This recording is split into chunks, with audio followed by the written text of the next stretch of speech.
कांग्रेस अध्यक्ष पद के लिए चुनाव संपन्न हुए। वयोवृद्ध वरिष्ठ कांग्रेसी नेता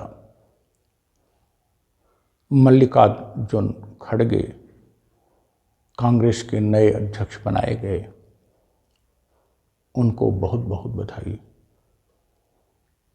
इसके साथ ही हम कांग्रेस पार्टी को भी उनकी तमाम निकम्मियत के बावजूद भी बधाई देना चाहेंगे कि कम से कम उन्होंने चुनाव कराया।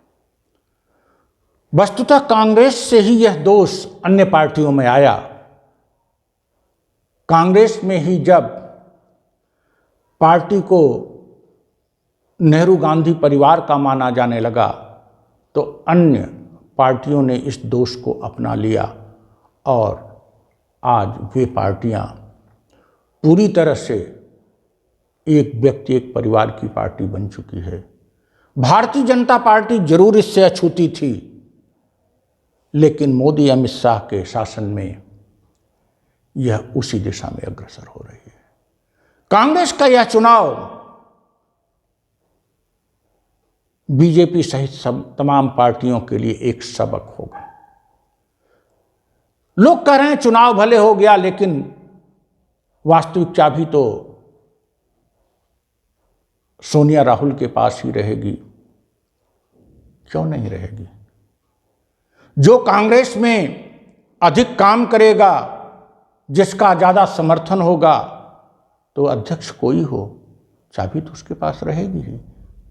और उसके बाद का महत्व भी होगा। क्या गांधी तो 1924 में केवल कुछ महीने के लिए अध्यक्ष रहे, लेकिन तमाम अध्यक्ष होने के बावजूद गांधी का महत्व कम हुआ। जवाहरलाल नेहरू तो केवल स्वतंत्रता के बाद 3-4 साल अध्यक्ष रहे और स्वतंत्रता के पहले भी केवल 3-4 साल अध्यक्ष रहे। क्या उनका कांग्रेस में महत्व कम हुआ? जो कार्य करेगा उसका महत्व होगा, लेकिन नियमित चुनाव कराना और अध्यक्ष बदलते रहना यह लोकतांत्रिक प्रक्रिया का अंग है और सभी राजनीतिक पार्टियां अगर इसको अंगीकार करें तो यह स्वागत योग्य होगा। आज राजनीतिक पार्टियां परिवार की पार्टियां बन गई हैं।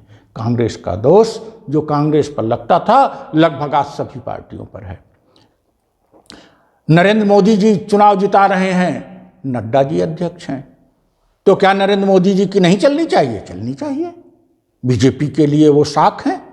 तो वैसे ही अगर राहुल गांधी कैंपेनिंग करते हैं, राहुल गांधी पूरे देश का दौरा करेंगे, तो मल्लिकार्जुन खड़गे के रहने पर भी राहुल गांधी का प्रभाव रहेगा। इसमें दोष क्या है? इसमें गलत क्या है? हम उसके पॉजिटिव पक्ष की सराहना करते हैं कि आज राष्ट्रीय आंदोलन की याद आ गई। 2 योग्य कैंडिडेट लड़े, एक की हार हुई। स्वाभाविक रूप से जीत उसकी होती जिसके साथ कांग्रेस के सबसे बड़े नेता का हाथ होता, और वो सबको पता लग गया। ऐसे ही गांधी नेहरू का जब हाथ रहता था वो जीतता था। केवल एक चुनाव ऐसा हुआ जिसमें गांधी के न चाहने पर भी सुभाष चंद्र बोस दूसरी बार जीत गए, वरना तो चुनाव होते थे या नहीं होते थे, जो शीर्ष नेता चाहते थे वो बनते थे। और चुनाव भी जब कराया जाता था तो वही होता था जो मूल विचारधारा को आगे बढ़ाता था। तो कांग्रेस की जो मूल विचारधारा है उसका वर्चस्व रहेगा। कांग्रेस, सोनिया गांधी, राहुल गांधी अगर मूल विचारधारा से भटक जाएंगे तो उनका भी वर्चस्व समाप्त हो जाएगा। हमारा इस वीडियो में केवल ये आशय है, कांग्रेस ने चुनाव कराया, पारदर्शितापूर्ण ढंग से कराया, और राहुल गांधी, सोनिया गांधी ने खुलकर किसी का प्रचार नहीं किया और पब्लिकली कहा कि कांग्रेस पार्टी में जो भी ये चुनाव लड़ना चाहे लड़े, हमारे परिवार से कोई नहीं लड़ेगा। यह अपने आप में स्वागत योग्य है। इसका हम स्वागत करते हैं और इसका सभी पार्टियों को अपनाना चाहिए।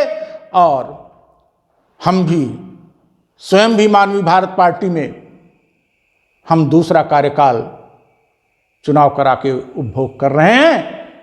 कार्यकाल की समाप्ति के बाद हम स्वयं अपनी पार्टी का प्रेस के सामने एक राष्ट्रीय सम्मेलन में चुनाव संपन्न कराएंगे और कोशिश करेंगे कि राष्ट्रीय अध्यक्ष का चुनाव नियमित रूप से हो और यह पारदर्शी ढंग से हो। यह कुछ चंद लोगों के पॉकेट की पार्टी न हो। वैसे भी हमारा नाम है मानवीय भारत पार्टी और हमारा पैगाम है इंसानियत। जब इंसानियत है तो लोकतंत्र तो हमारे लिए उसका एक पार्ट है। हम लोकतंत्र को जीवित रखेंगे और लोकतंत्र कुछ सीमा तक अगर कांग्रेस ने बनाए रखा या बनाना शुरू किया अपनी पार्टी में तो उसका स्वागत है। कांग्रेस को एक बार फिर धन्यवाद। मल्लिकार्जुन खड़गे को एक बार पुनः बहुत बहुत बधाई। सोनिया गांधी को बधाई कि उन्होंने खुला चुनाव कराने का आग्रह किया। साथ साथ अपनी पार्टी की तरफ से अपने पार्टी कार्यकर्ताओं को संदेश कि हमारी पार्टी कभी भी लोकतांत्रिक पद्धति से नहीं भटकेगी और हमारी पार्टी में नियमित चुनाव होंगे। कांग्रेस तो भटक के वापस आने की कोशिश कर रही है, हम भटकेंगे भी नहीं। जय इंसानियत, इंसानियत, इंसानियत, इंसानियत।